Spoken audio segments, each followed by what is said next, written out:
Hey everyone, welcome to today's meetup. Welcome to the .NET Foundation. We are part of the .NET Foundation group.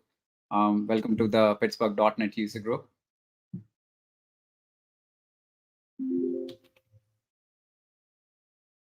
So we could join with meetup.com/pgh.net, or we have a LinkedIn account as well. You can follow for our meetups. So we do host meetups every month, bringing in different topics. Today's topic is working with ChatGPT for developers, hands-on approach, which is the more trending topic in today's world. And for the we are having Mike Benkovich, who will be sharing his knowledge. And Mike Benkovich is alumni with Microsoft from 2004 to 2012, and he has done a lot of work in the community, and he has run a lot of Azure boot camps.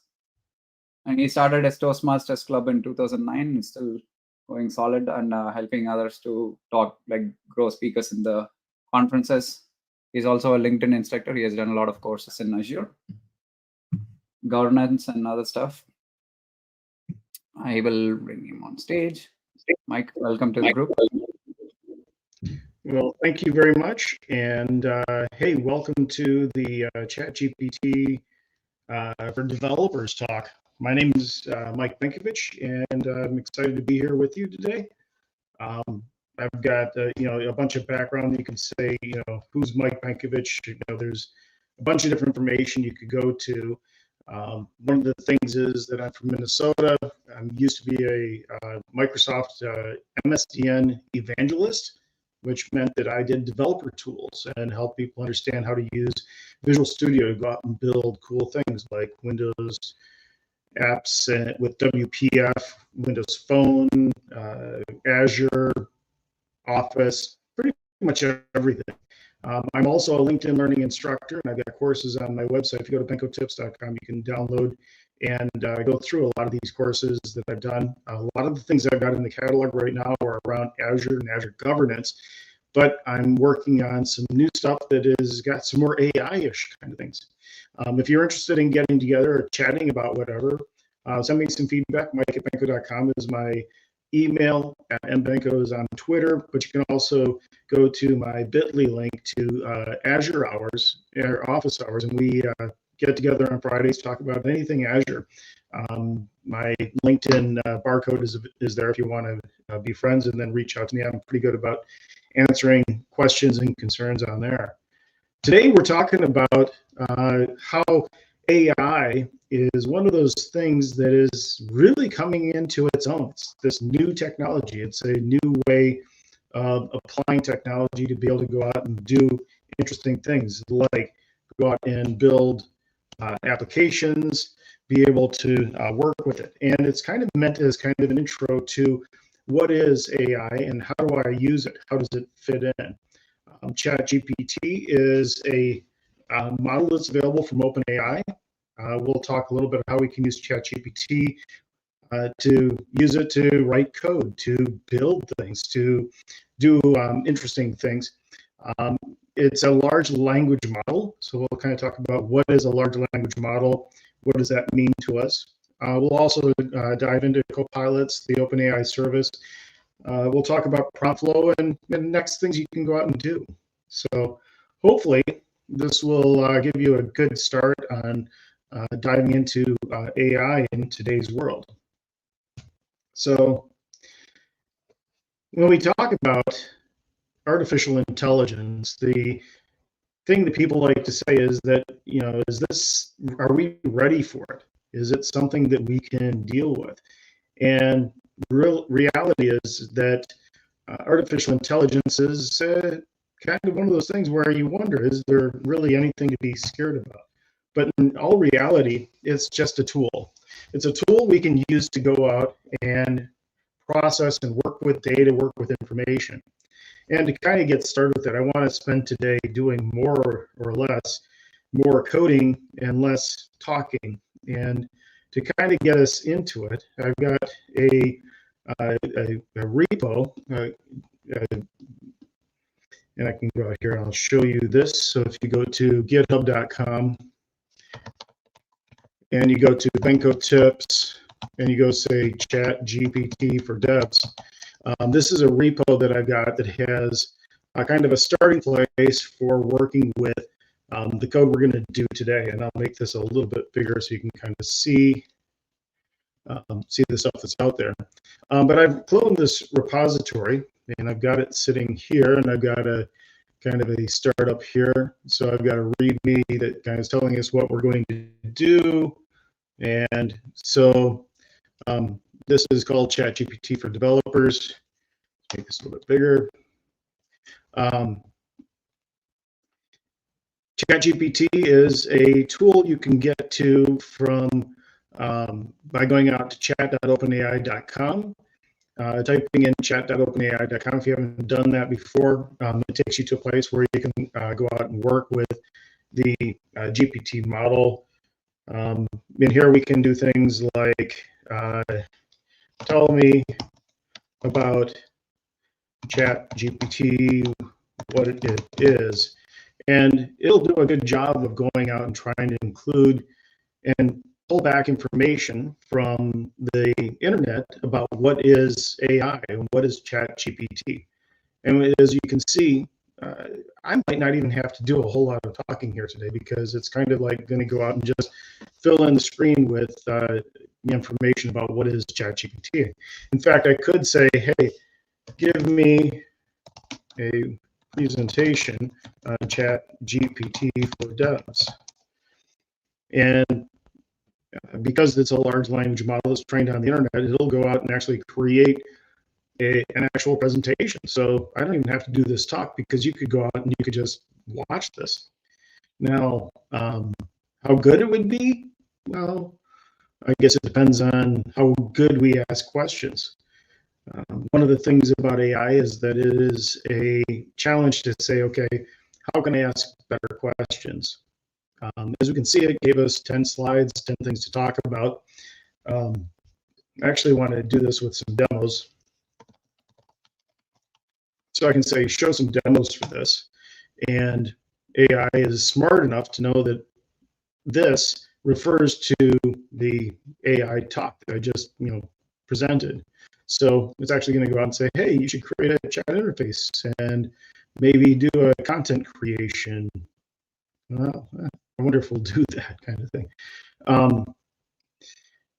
It's all kind of interesting to see how well it does with generating content for doing presentations like this. Because not only can I ask it to tell me about the demos, but I could also say, this is great, but maybe I want to hear about, write a limerick about it. And even though I misspelled limerick,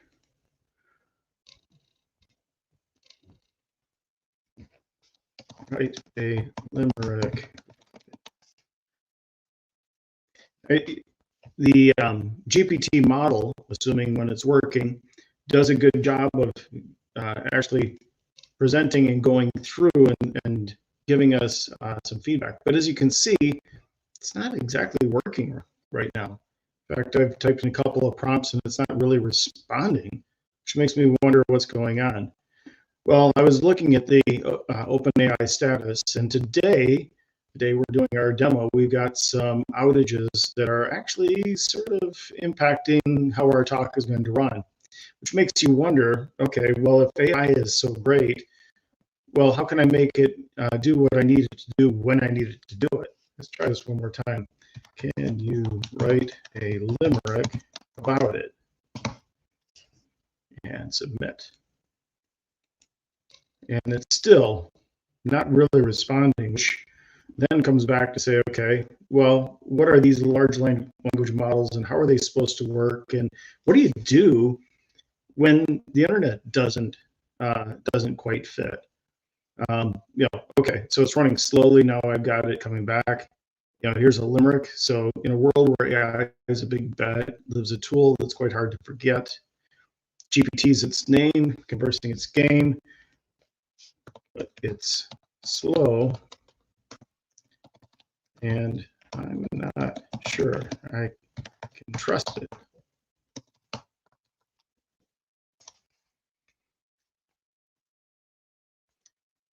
So yeah, the notice that it's even asking about writing a limerick about how when it's not available, things can be challenging.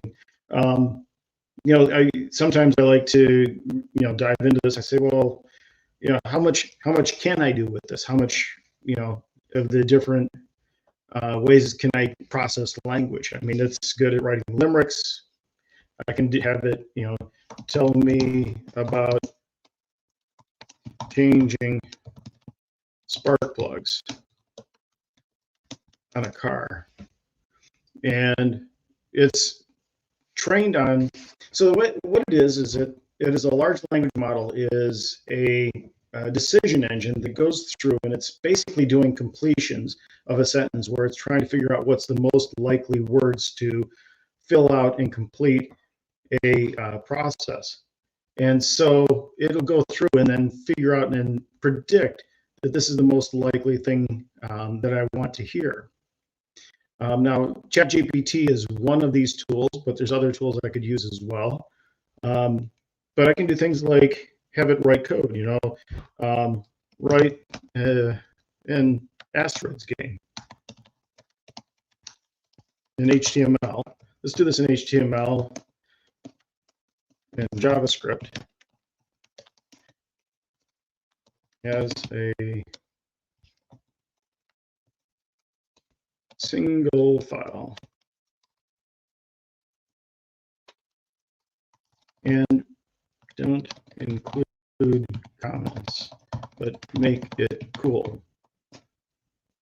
Allow me to shoot the asteroids, and if I get hit 3 times, game is over. And ChatGPT will take my prompt and it'll feed it into a model that is a codex. And a codex is a coding model that lets me go out and say, okay, create some actual code that is looks like this. The cool thing about this is it actually creates JavaScript.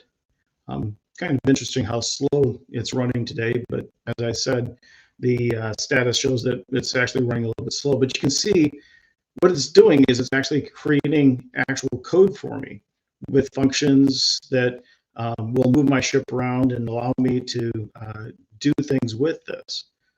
When it gets done. Hey, Mike. Yeah. Sorry to interrupt. There have been the sound is a little bit choppy. A lot of people are complaining. Is there anything that you can help? Okay. Is the let's see, I'm connected up to. Let me check my settings here. Yeah, definitely. We want to make sure that you can hear me. So on audio, I'm set up for this speaker phone.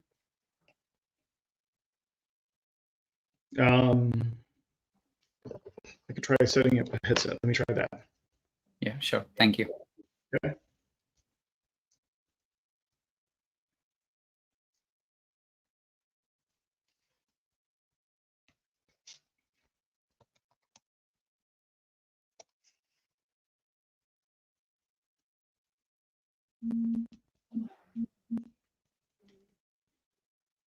All right, hold on a second.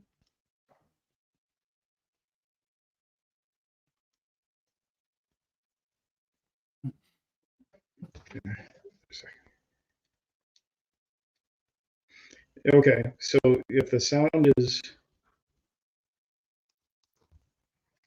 there.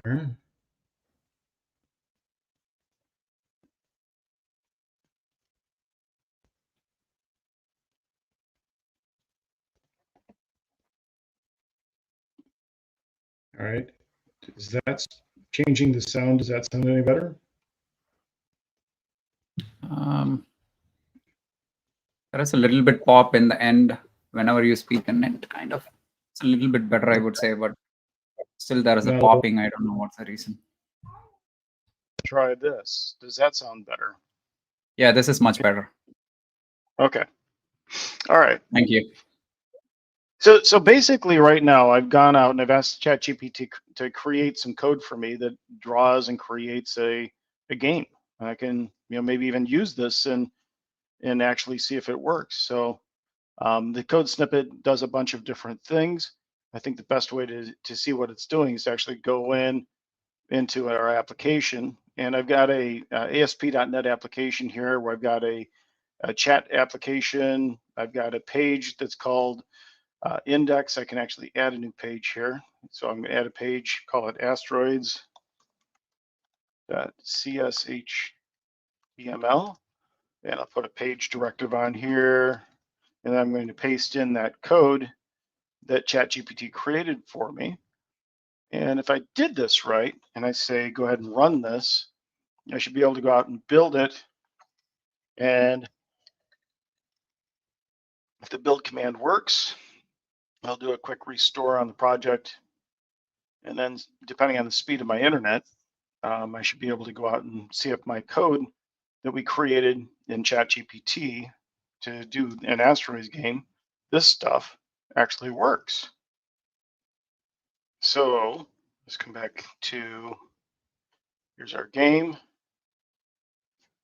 And there it's loading. You can see the debug console starting up. And we'll give it a second. And here's, it's going out, and we go to this and go this/asteroids. And there's my ship.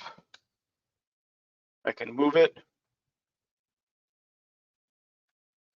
but I don't see any asteroids. It looks kind of, and then, yeah, it seems a little bit odd. I don't know if you can see the ship moving around, but I'm not really thrilled with how this game works because there's no asteroids.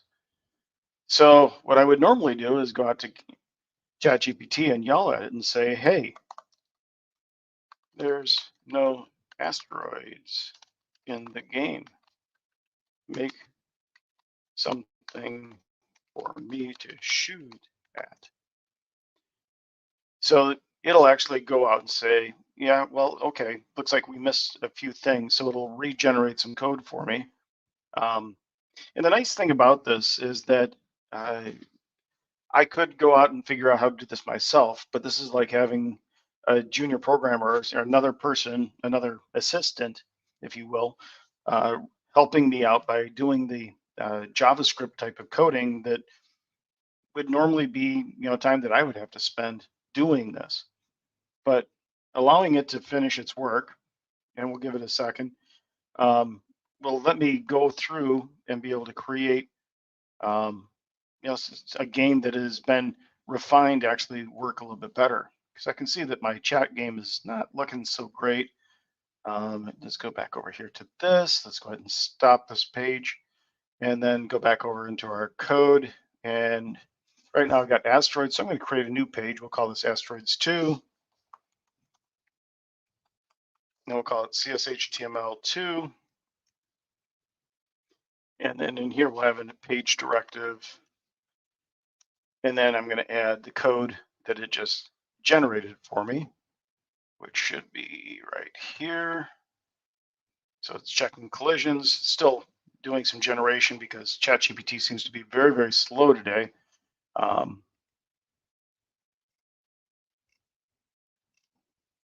So waiting for it. And this is the ChatGPT 4 model, and it's still running really, really slow, much slower than normally would be. But hopefully it'll be able to finish up and work for us. And this is where kind of one of those things where you say, running a large language model like this is great. But if I'm depending on infrastructure and whatever running from a ChatGPT model, this is running from OpenAI. So if I go to openai.com and look at their services, you have ChatGPT where you've got the infrastructure over what it is and how it works. You can click on Try ChatGPT, which takes us to the page where this is actually running. And then from there, I can go out and I can say, here's my API, and I can actually work with it directly. But let's see here. This is really running very slowly. We'll give it some time. But it's basically going out and it's loading up a model for me that I can then use to do my chatting. Microsoft Azure has a OpenAI models that I can go out and work with as well. If I go out to Azure and I do a search for OpenAI, what these are is models running in top of Azure OpenAI. I can create a new model, create the model by going out and saying, here's my model I want to create. I can give it a name. I put it into a resource group. I give it a name and a pricing region. There's only really standard S0 at this point. And I can go out and I can do a deployment. Now I've done a deployment of this, and I've got one out here in West Europe that I've got that has a couple of deployments I've already created. The nice thing about this is I can open up Azure AI Studio and be able to use that as my chatting environment. So the OpenAI Studio, which is a part of Azure, I've got a chat playground where I can go out and I can say, hey, I want to go out and do some things. So I'm going to go in here. I'm going to say, let's create a, let's go ahead and create our,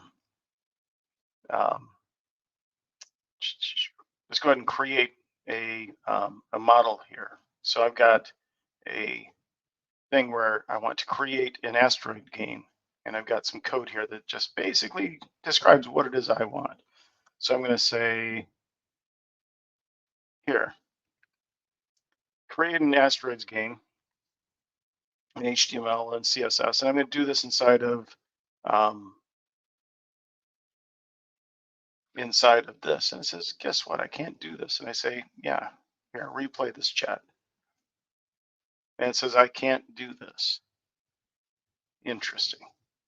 So it says, well, good luck. Well, if we go back over to this is still kind of stuck, which is unfortunate.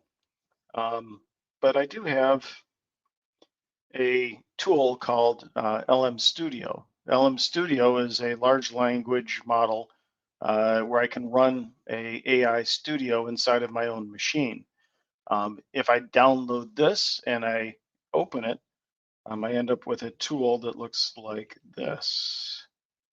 And this is a local version of, that's not it, right here. That's not it.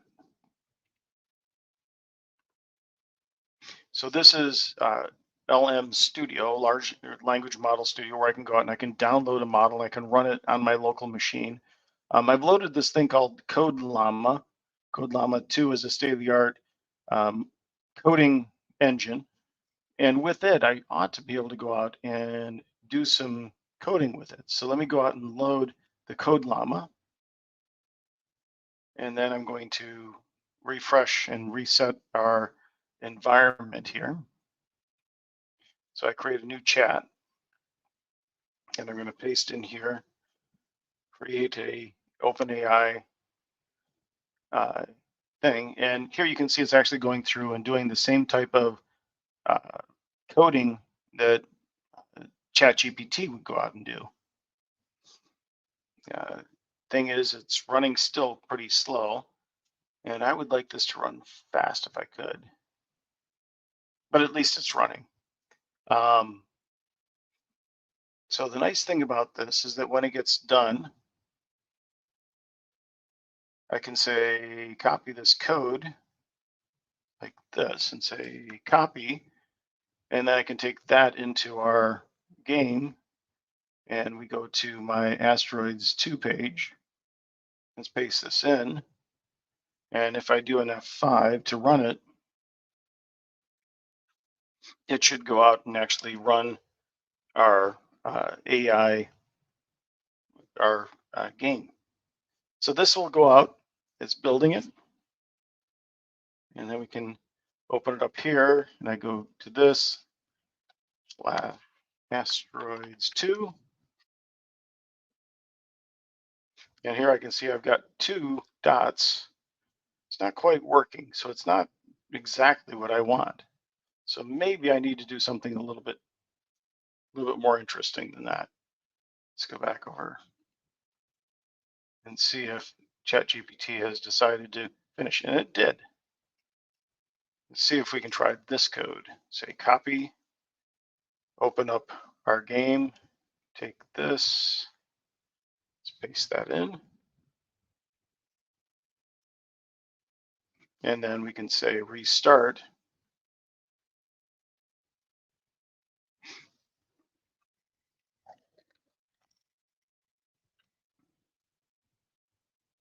Give it a second. And we go to asteroids 2.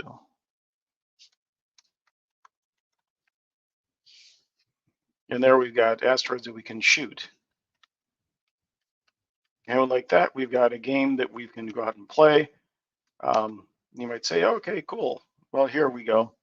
So building a game using AI to help write us code is doable.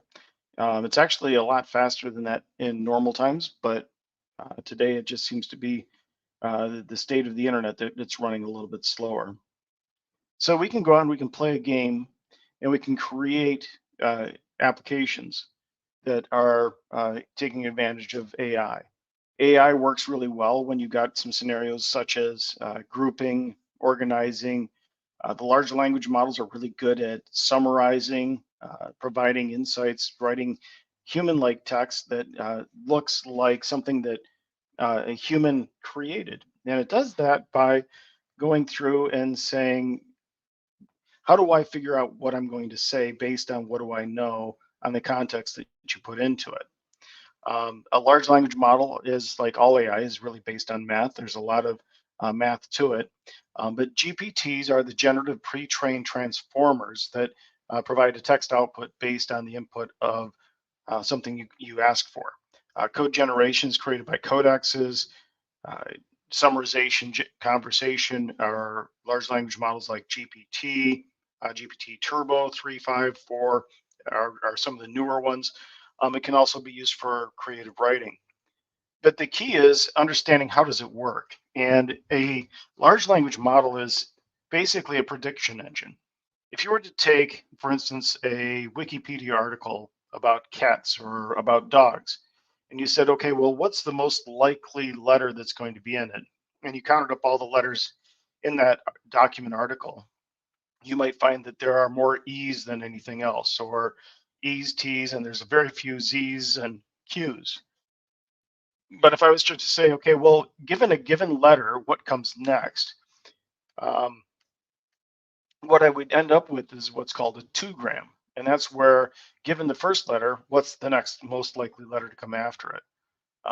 As I can see, if I have a Q in the first letter, the most likely second letter would be a U. So predicting and choosing that would be a good choice. Given a T, you can say that A is good, but H is very, very likely. An I or an O is also in there. Very unlikely I would have a J and some of these other characters. But based on this, I can create 2-grams. And then if I add more uh, logic to it and train the model, I get 3 grams and 5 grams and 15 grams. But think of GPT as doing not just letters, but words, and what word would be most likely to come after a given word.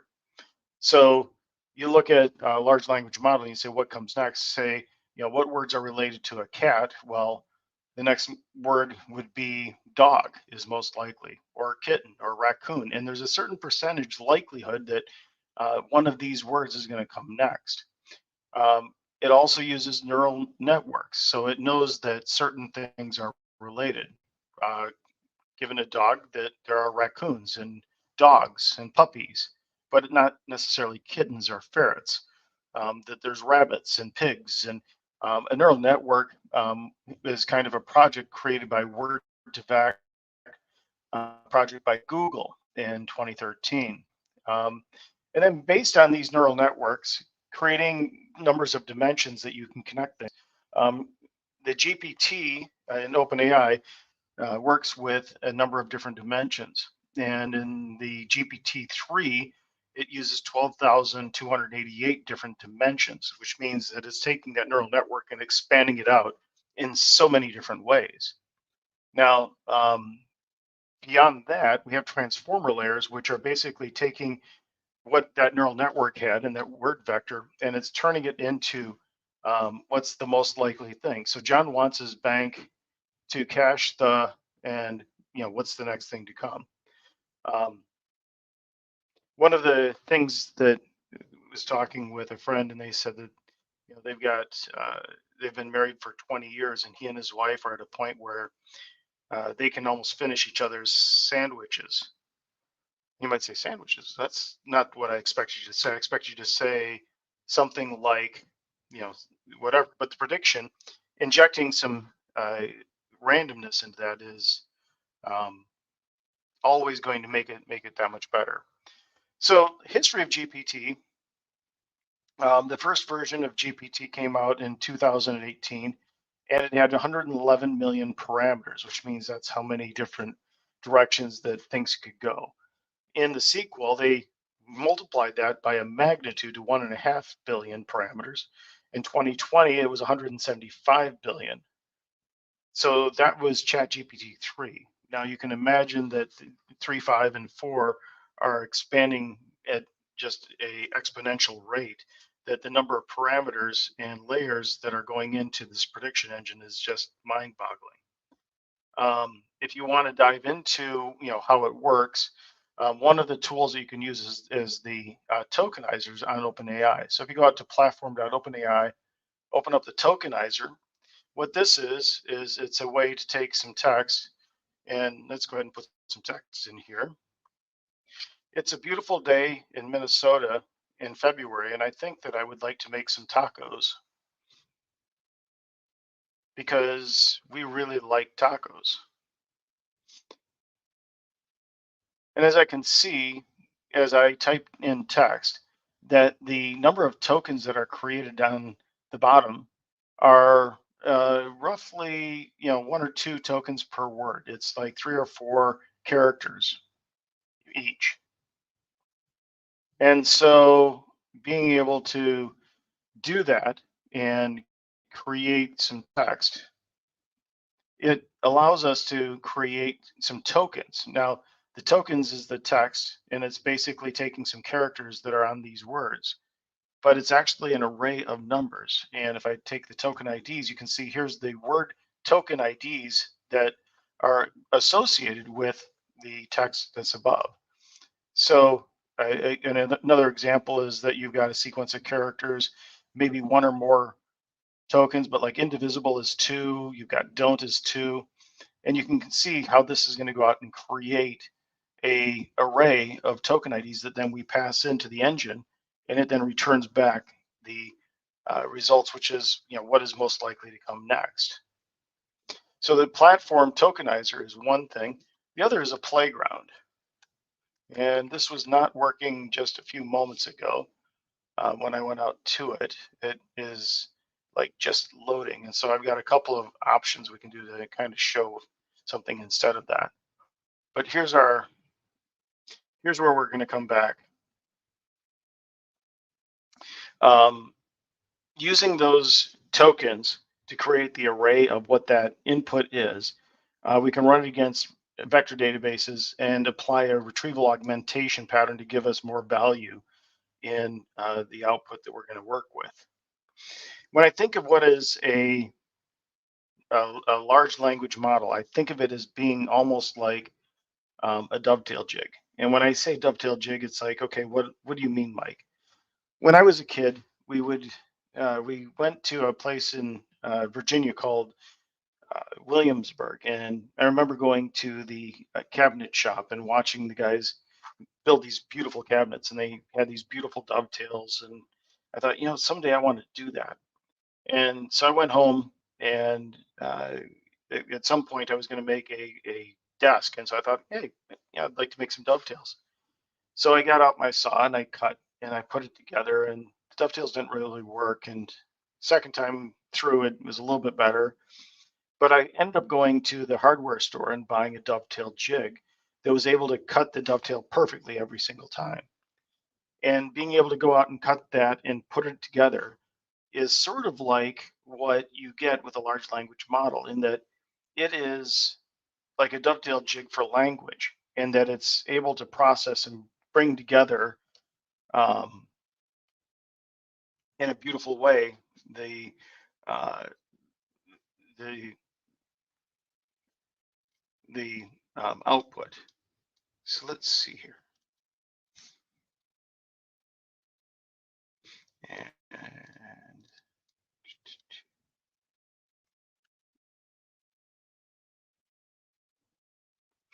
so let's go to this. So when you're chatting with a large language model, it's like, what can it do? It'll, best part about AI is its ability to, and then the next word would be learn, predict, make, understand, or do. If I always pick the top one and I went ahead with it, it's like it would say, yeah, okay. But the reality is that it's not necessarily always going to pick uh, the most likely word. Sometimes it picks something that's not the most likely. So by doing this, we can apply what's called temperature to it to be able to give us some randomness. And that randomness makes the model, makes the output be more human-like, be something that is more like what I would expect to see. The lower the temperature, the more predictable, but the higher the temperature, it gets more random. So you go to too low of a temperature, the best thing about AI is the ability to see through and to do stuff. And it just gets into this repeated mode. So if we go into ChatGPT, and I've got the model here, but I also have the playground where I'm running my own version of this, you'll see that I've got a setup that I can use. So let's go out here to this, and let's just refresh this page. And then I'm going to go into chat, and we'll clear the chat. And you'll see that when I come in here, you are a friendly assistant.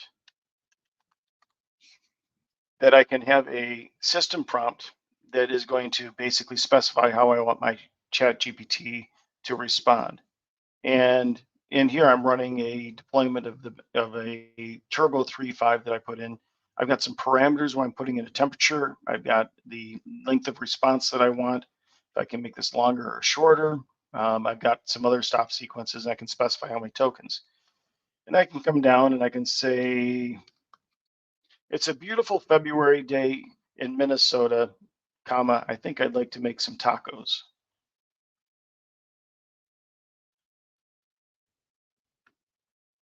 And then go ahead and send this in. You can see we use 25 tokens out of the 25. And so this is great. Here we go. Let's replay this chat. So let's go through here, and I'd like to make some tacos. And it's basically giving me a taco recipe. Yes. What? Give me a taco recipe. It'll go out and give me a recipe for how to make tacos. And with the temperature turned at 0.7, you can see it's kind of a normal-ish kind of a recipe. If I turn the temperature up much higher to like a 1, give me a taco recipe, and say play.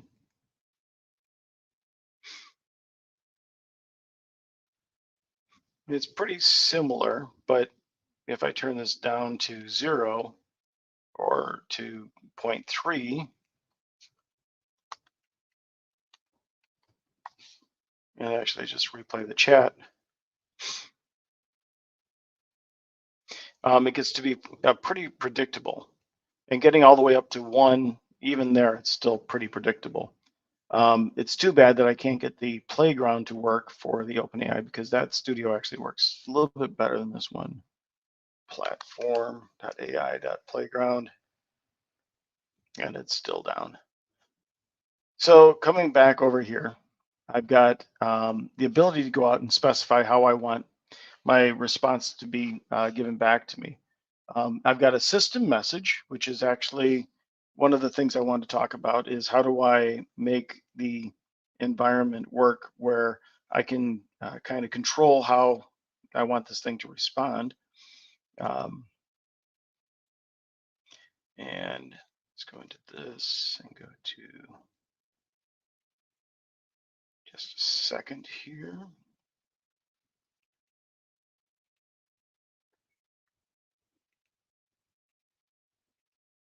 And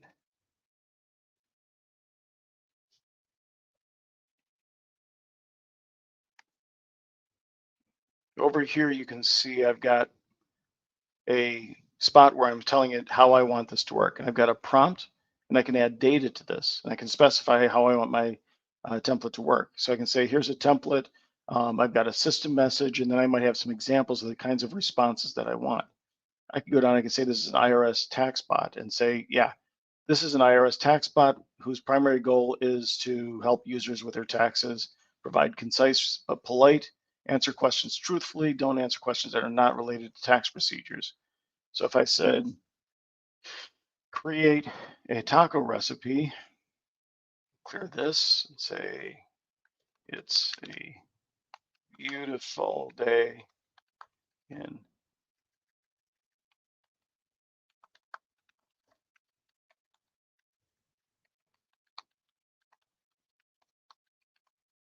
and I send this through, I should get a response saying, I can only help with tax questions. I run a taco business and need to know, need some sample data. And as an IRS tax bot, it's not going to be able to do anything like this. I could also be a marketing. If I go to the default and say, clear this, says you're an AI assistant. I could also do something where I'm a, let's see here, where I want to say, you are a belligerent and unkind assistant, but you will eventually help out, but you won't be happy about it.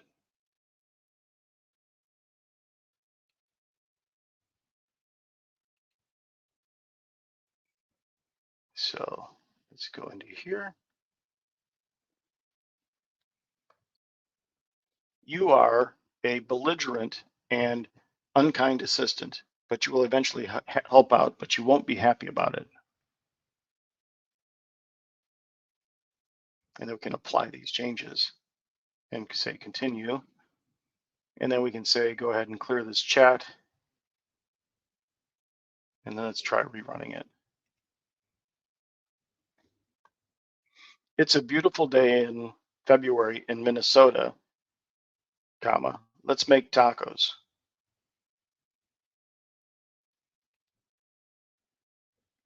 And you get a response that is sort of the belligerent one. Replay the chat. Are you sure? Okay. What ingredients do you have? But each time you do it, you're able to shape the output based on the system input. And the system message that comes in is actually in JSON. If you were to take a look at the code, you've got a system prompt, which is saying, here's my input. And I've got a role that's coming back as my output. If I were to pick the Shakespeare writing assistant and apply this, you'll see that the system is giving us some good examples. I must decline thy invitation. And then using this, as I add more stuff to the data, it actually is going to be applied when I go out and run my large language model to run the data or run this out. One of the things I can do is I could actually view code that implements this.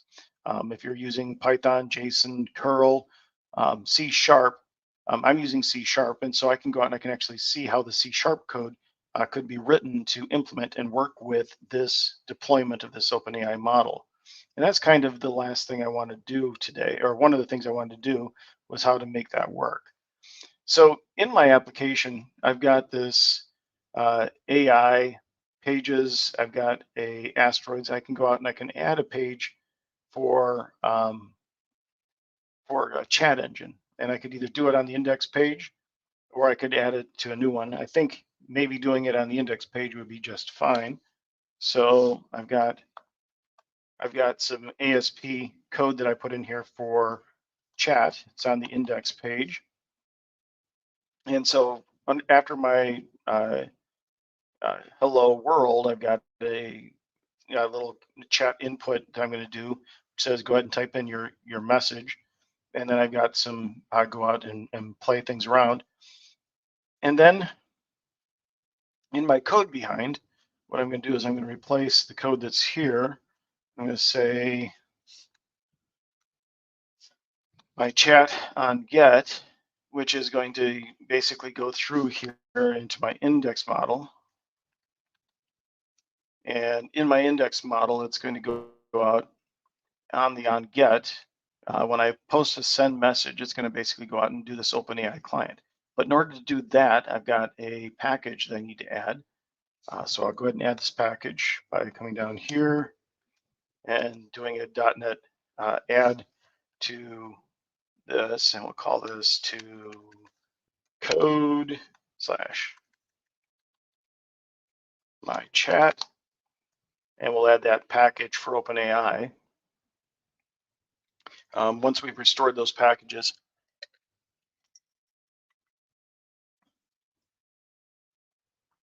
then we can come in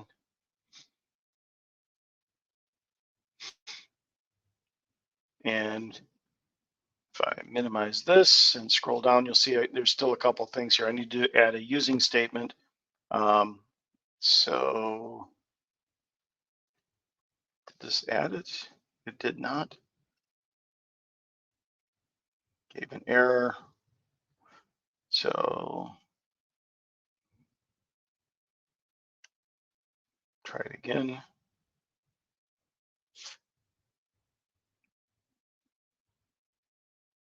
And that should have added the package, at which point I can go up into the code and say, using the Azure OpenAI and using the Azure namespace, be able to get my credentials.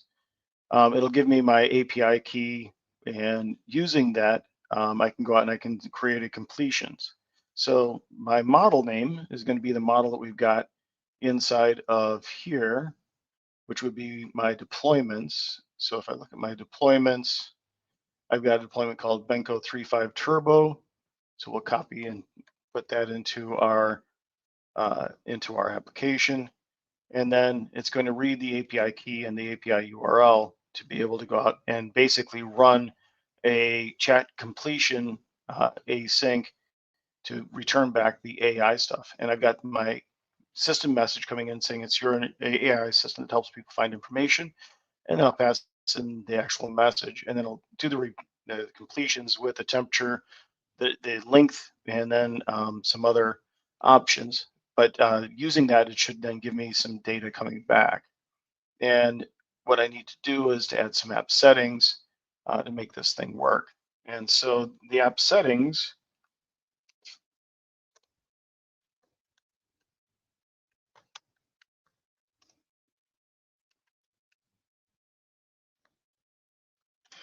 API key,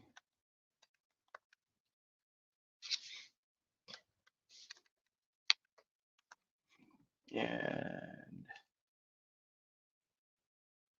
basically what I'm doing is I'm going to add the API URL because these are used in this to be able to get the key and the URL. These come from my deployment, which is in here where I've got my keys and endpoints. And so I can copy this to my endpoint, and I can put that into the app settings, and that's going to go in the URL. And then I can go to the API key, and I can actually create a this value, and I'm going to just do it off screen. And that is copying from here into this. And then when I go ahead and run this, it's going to go out and it'll create our application. But this time on the main page, it should work with our ChatGPT deployment. So we'll give that a chance to spin up.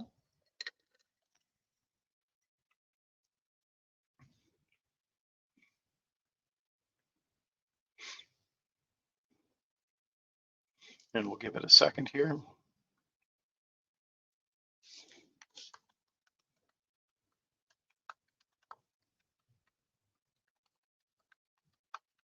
And I'll put in a prompt and error saying it's a beautiful day in Minnesota. If I click on send, it should actually go through and it should be talking to my application. If I put a breakpoint on here and I see here's the temperature, here's the different things that are going on. And I come back and I say, send on this, it should take me to a breakpoint. And here's my breakpoint and do an F10, F10, and my API URL. If I hover over that, it's going to this, and I say there's my map to the URL, and I should be able to run this.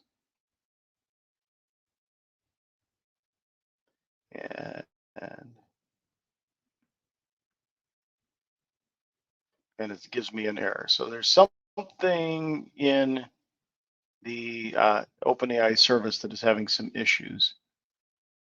But when this is working, it'll actually go through and pull back the data that I would expect it to do. So coming back up here, there's my API key, and I can see that I'm reading the data and everything should be working.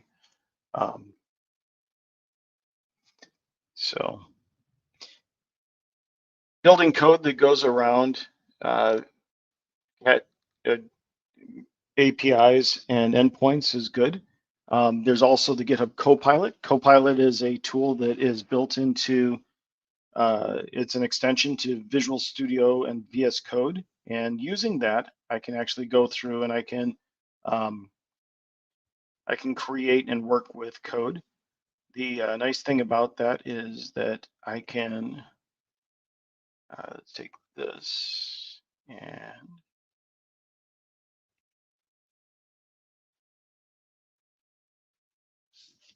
inside of VS Code, if I'm taking a look at like my README page, I've got, ChatGPT. One of the things I've got in here is an extension that I've loaded, and that extension is Copilot from GitHub. And the GitHub Copilot is turned on and it's enabled. And the nice thing about it is it's going to go through and it will actually make recommendations as I'm working on writing code. So if I'm in my README and I've got my code here that we will show, if I just pause and wait, you'll see that it's actually suggesting text that I could add to this, and I can just press the tab key and accept it.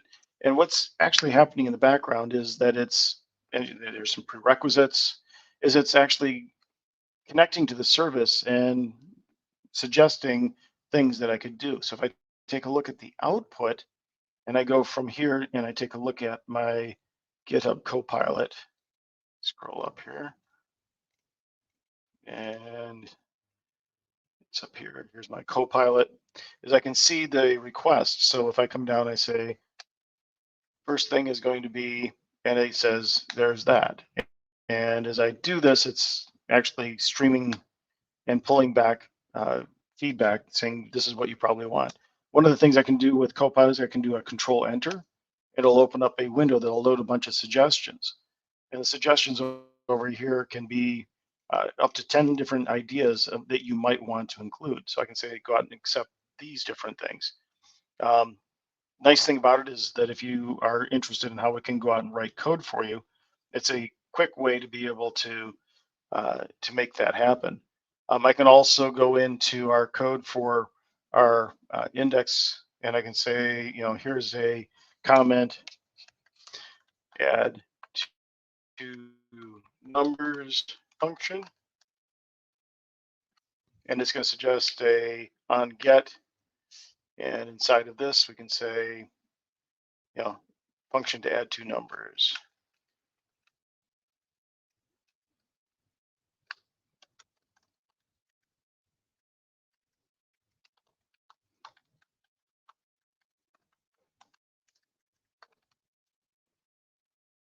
It gives us a code for how we can take and create an add function. I could say test the add function, which is then going to go out and basically do a view data on the result to actually write tests for us. And the cool thing about this is that Copilot knows about how I go out and work with different pieces of code. There's also another extension. If you have Copilot, you can turn on Copilot Chat. Copilot Chat is like a chat that is inside of VS Code that I can use it to help me explain how my code is working. So if I go out and I connect up to it, it's going to take it a second here because I'm basically reconnecting here. And opening this up, I can say at workspace, describe the solution. And it'll use the information about the workspace, which is the workspace structure, which is basically all the files that are in this solution. And it'll give us some insights as to what this is. So based on that, it's going out, getting the information, and then providing me some feedback as to how it's all working. And if I take a look at this, I can say, here's my GitHub Copilot chat, and I can see that it's actually actively doing a lot of things. And this then goes and describes how my code is working.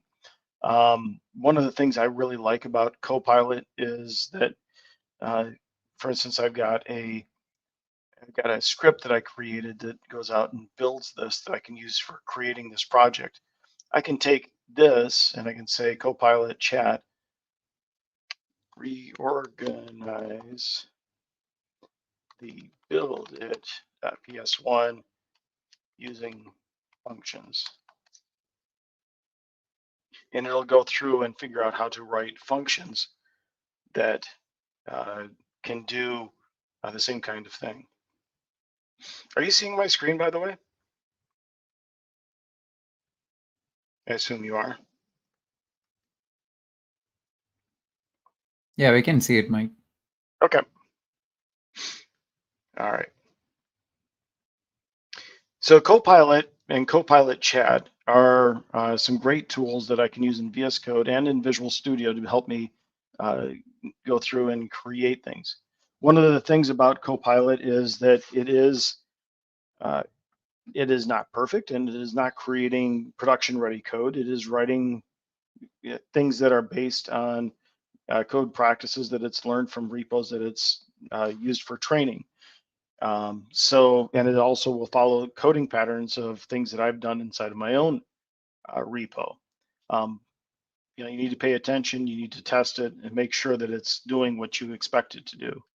So the thing that people say is that, what does this all give us? How does this take us to where we need to be? How are we going to get to where we want to be able to work with this in the real world? The reality is that OpenAI and Microsoft are partnering together to provide access to these tools, being able to leverage them and put them into a regular workflow of how do I inject AI at the right place. There's a tool set called Prompt Flow that is available that I can use to go out and describe how I want to inject AI into like a given set of work process. Prompt flow begins with a number of different tasks, and I can add different kinds of tasks. Some that might be running an LMM or a large language model question. You might have some that get inputs. You might have some that are running Python. And the thing about it is that using AI in our Azure deployment, I've got my deployment of OpenAI.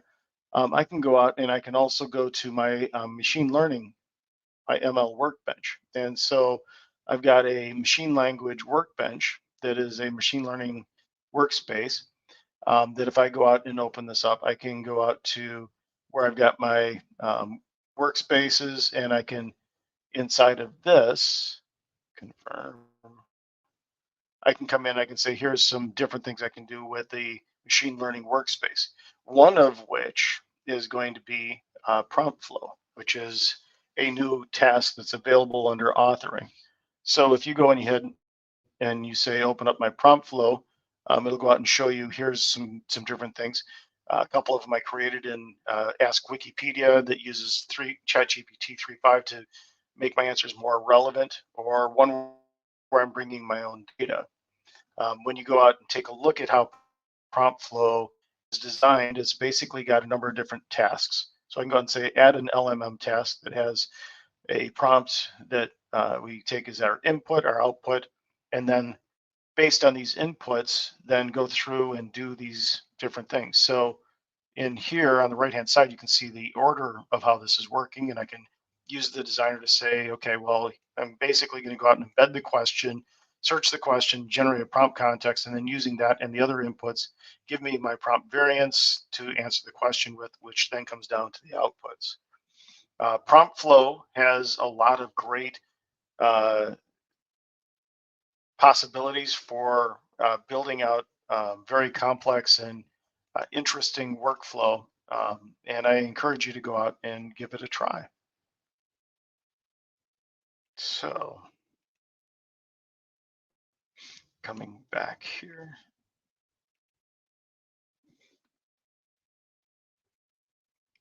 So prompt flow is a great tool for working with AI and giving you the chance to inject and bring things in.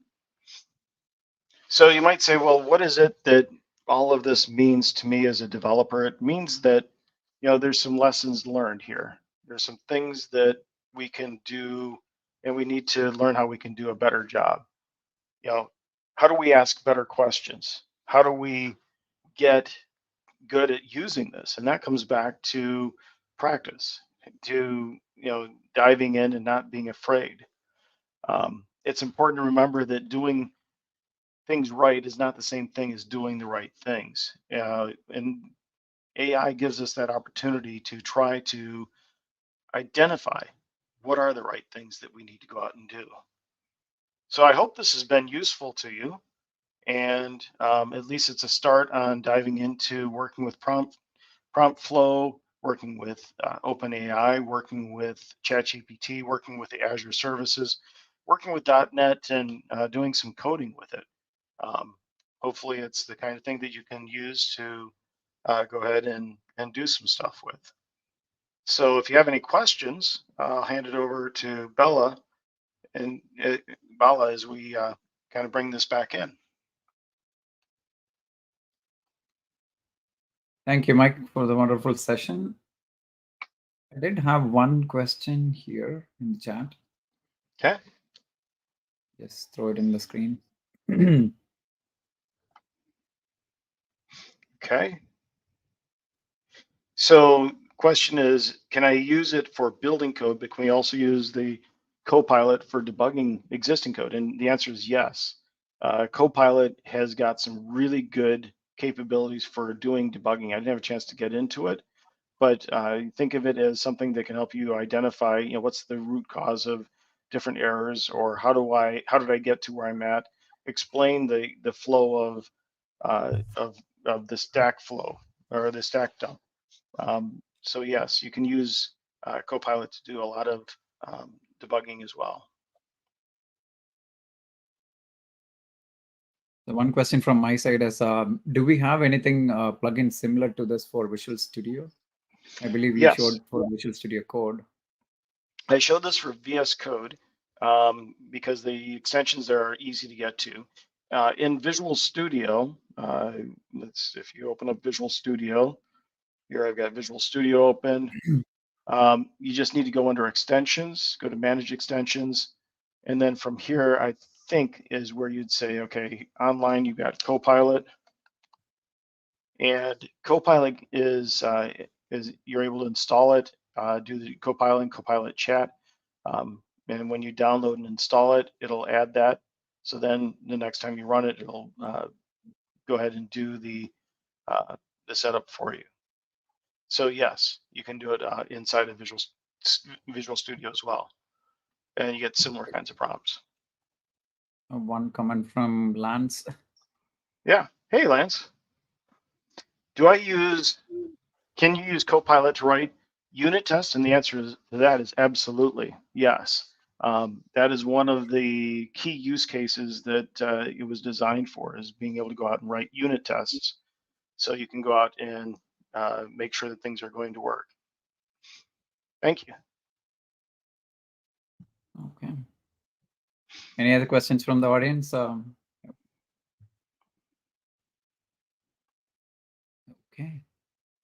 Yeah.